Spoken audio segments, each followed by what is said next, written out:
Right. It's time to close your eyes and give your brain a rest from reading. Hopefully you were reading The Snake Pit, because this is where I'm going to embed this podcast. We're going to open our ears now, and I'm going to give you what I hope to be a tangible example. And if you can hear the treadmill and me stomping, apologies, but not apologies, because I'm a multitasker at heart. Try to drown it out. That's a good activity for your brain.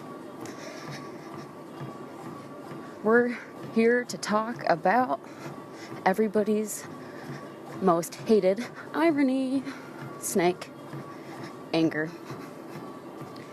Anger is the number one suppressed emotion. There's a lot of reasons for that. So to explore that for you, before I give the answers, I'd like to do a bit of coaching if I can. So follow along on this wee exercise. Take a big breath deep in from the belly and let it go slowly.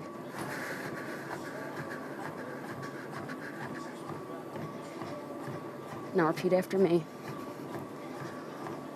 I don't want to feel angry because.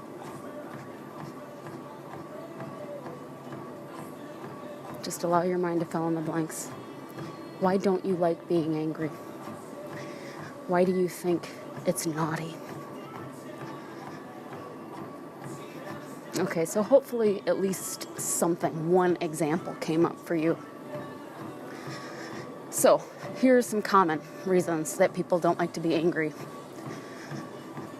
1, we are conditioned by society to believe that anger leads to violence. Is that true? Yeah, it is. When we suppress our anger instead of acknowledging it and offering it the attention it deserves. Why don't we want to be angry? Because they won't like us. If we're angry with them, they won't like us. And there's a lizard part of our brain that says if they don't like us, then I'm not part of them. I'm not part of that community. I don't belong with those people. They don't like me. They don't want me around. And our survival is extremely tethered to our sense of belonging, to our sense of community. Because if something happens to us, we depend on other humans to take care of us. So if we're angry with them, they won't like us. There's also an element there of assuming that they can't handle their own shit, but we'll park that for now. Handle their own shit meaning they're not emotionally intelligent. So famous walking on eggshells, right? We know someone who tends to get defensive or angry if we say the slightest thing, so we don't speak how we want to speak around them or do what we would normally do around them. Do we, over time, want to be around that person? No. When we feel angry and that snake springs, manifests out of the air, coils around us, makes us super pissed, and we say, no snake, bad. Get down there. Get down in that well. We can't be angry. People will think we're violent. We'll get kicked out of the group. Not good. Another reason is in this new age hippy-dippy shit, which you should probably be able to glean from my writings. I'm a spiritualist at heart, people. But I don't believe it's all light and love. There are shadows. And our shadows teach us just as much about ourselves as our light. We live in a world where good and bad cannot exist without one another. There is no pretty if there is no ugly. There is no kind if there is no asshole. We live in a world of dichotomy, and we have all of that inside of us. So to constantly pick, I'm just going to be happy, I'm just going to be happy, I'm just going to be happy, that's not balance. Because look, there are legitimate reasons to get pissed off. But when we use emotional intelligence, what we do is look through those set of parameters: awareness, self-regulation, empathy, and motivation. What we're doing as we take ourselves through that process is saying, is my anger justified? This is where we need to separate fact from fiction. Did I perceive what they said as a dig to my personality? Am I getting pissed for a good reason? Or is this probably because, my brother packed my eyeballs full of sand when I was a little boy and I've never forgiven him for it? Weird example, but hey, we all have suppressed things that have pissed us off for some rhyme or reason. This is why the most powerful step in AA, Alcoholics Anonymous, and the 12-step program is step number 4, identifying our resentments. Because here's what happens. We get angry. We suppress that anger. Now, the anger is the emotion. If we chronically suppress our anger, we become anxious, we become depressed, we become rageful. Because the anger those snakes will pop out of the fucking well when we are triggered by people or situations. It's the straw that broke the camel's back, right? Someone pulls out in front of me in traffic and I lose my shit. Not because the guy pulled out in front of me, but because my mother left when I was 4 years old. And I haven't dealt with the emotions that I'm left with, the snake pit. And that poor asshole gets his head bitten off by a snake he did not create. So that's an important consideration. Now, where was I going with all this? Yes. The anger is the emotion. When we chronically suppress our anger, it becomes a tendency. We become resentful. And I've already spoken about resentment, or written about it. And I use the definition, resentment is like swallowing poison every day, expecting it to kill someone else. So that snake pit is in us. It's not in someone else. They've got their own fucking snake pit. You leave that one alone. They got to deal with their own shit. We're focused on our own snake pit. And how do we heal that writhing mass of emotions that we've shoved down throughout our lives? And anger, principle among them. They become resentments. And when we become chronically resentful, if we don't heal those resentments, find a way to become aware of them and get them out and take care of them and say, you know what? Yes, I'm pissed that my mom left when I was 4 years old, but it made me a strong, independent woman and the person that I am today. So I'm going to find some gratitude for that. And I've already spoken about, how beneficial practicing gratitude is. But if we bypass that, we become a resentful person. We feel resentful. Then it becomes a personality trait where we identify, or others identify us as an asshole, effectively, a very bitter person. We all know bitter people. Do we want to be around them?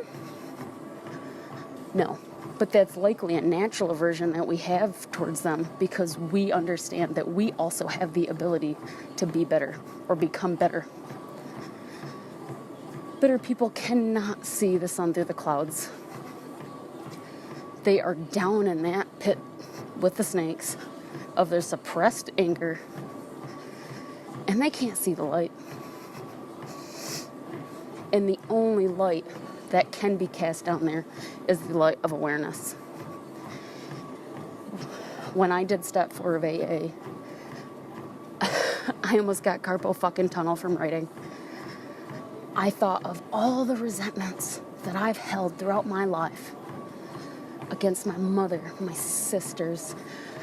One person who said something to me that made me angry, who I never saw again. Childhood friends, past partners. But what I found, shockingly and confrontingly, and it's probably what started my whole transformation, is the person I hold the most resentment against is me. And I realized that I have the personality trait of a punisher. I punish myself. Why? Because if something happens and I punish that person over there, I blame them, then I'm giving them the control. I needed to punish myself and blame myself because that was the only way I can maintain any semblance of control in this situation. Now, that pretty much explains the wonders of the human psyche at its best, right? So, why should we feel anger? It's a natural human emotion that tells us where our boundaries lie. Someone has a dig at our intelligence. Our brain says, wait the fuck a minute. I'm a smart person. I might not have gone to uni, but I don't put my shoes on the wrong feet every day. I'm a smart person. Great example. I think of this shit on the fly. Yeah, that should be pretty fucking obvious. Anyway, someone breaks up with us. Our heart says, what the fuck? I'm a nice person. I do everything for them. They didn't do shit for me and then they break up with me? We're mad. They crossed a boundary. That one is the one of self-worth. Someone sues us for something that we don't think we should be sued for. They want our money. They want our sense of security.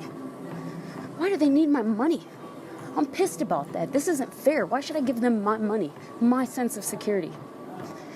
Or someone, I had a stalker situation. And here's a good example of how anger can be beneficial. I had a stalker situation. Someone came into my house and did some very creepy shit. So, for the first couple hours, I was very much in victim mode. I was crying. I felt very victimized. I felt afraid. I thought, what if they come in while I'm here and they do something to me? But anger helped me switch to a survival mindset instead of a victim mindset, where all of a sudden I realized that this person came in my home. They literally crossed that boundary without my permission. And I suddenly saw myself as Rambo with the black smears under my eyes, dressed in all black, maybe a camo head, handkerchief over my head, just sitting by my cat door, waiting for someone to stick their arm in it so I can stab it. I was pissed. And it helped me stop viewing myself as a victim, because when we're in victim mode, we're basically just crying and throwing our hands and freaking out, and that is not going to help anything. That's the time where we need to say, okay, how can I get out of this mindset? How can I regulate? How can I take care of myself? What do I need emotionally? For me, it was going out to Bunnings and buying a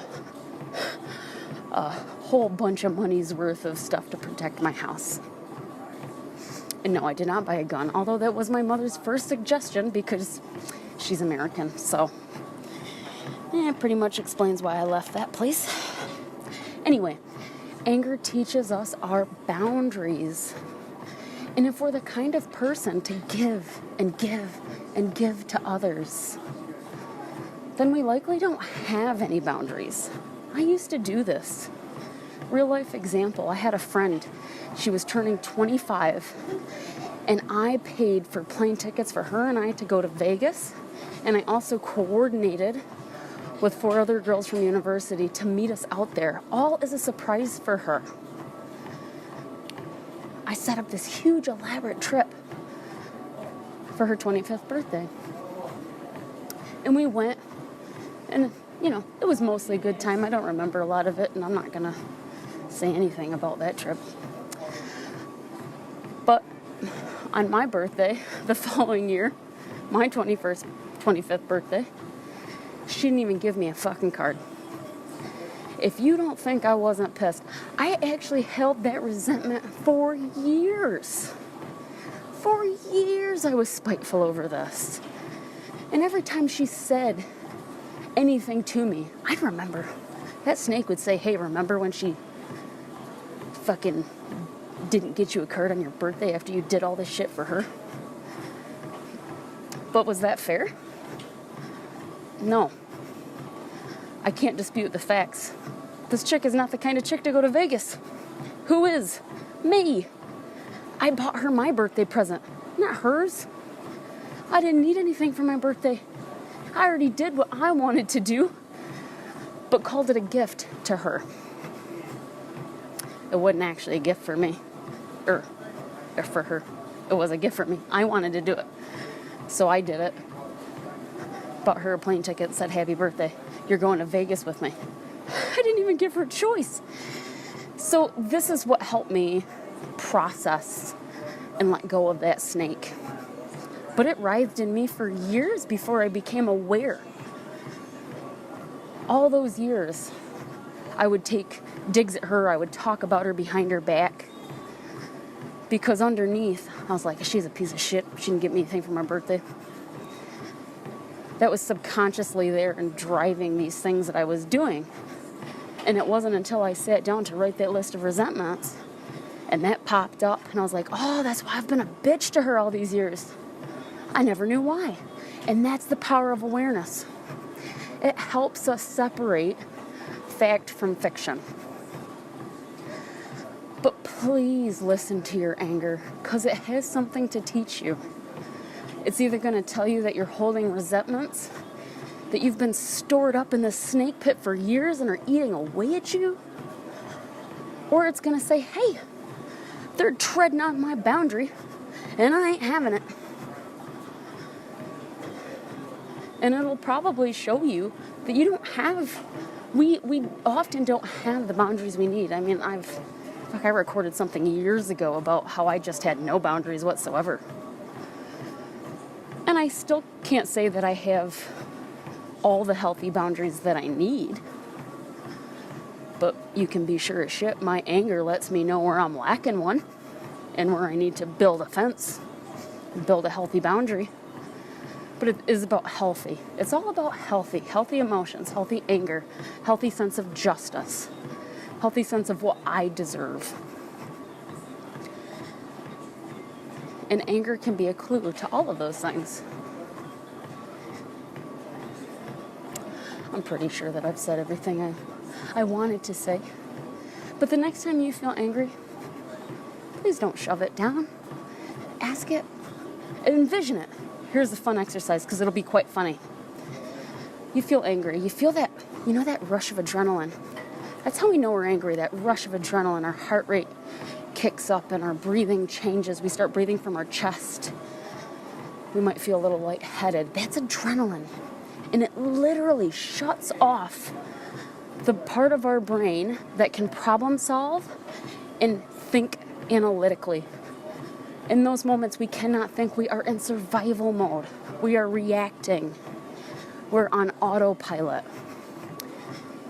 If you notice that, just take, and it's going to be hard. I'm not here to tell you it's easy. It's going to be real hard. Plant your feet on the ground. Take a big, deep breath. And think, why am I getting angry? And imagine a snake. It can be any color you want. It can be hissing any way you please. It can be twisting and turning, or it could just be laying there. Imagine that snake. And ask it, what are you here to teach me? Why are we getting angry? Sounds insane. Probably sounds completely insane. But you know what? Just give it a go. And see how you feel afterwards. That's the gauge, right? You know how you felt before. You were pissed off and angry. How did you feel afterwards? If you feel a little calmer, awesome. And then you can tell the person to go fuck themselves and get on with your day. Okay, maybe that's not so emotionally mature. But it is all about processing that anger within ourselves first before we just reciprocate it and bite someone's head off for something that they probably didn't even mean. We very rarely go around trying to piss each other off. Actually, we're such a society of anger suppressors that we walk around on eggshells trying not to piss people off, and we end up pissing ourselves off in the process. When's it gonna stop, people? All right, I've yarned on enough. Have a great day.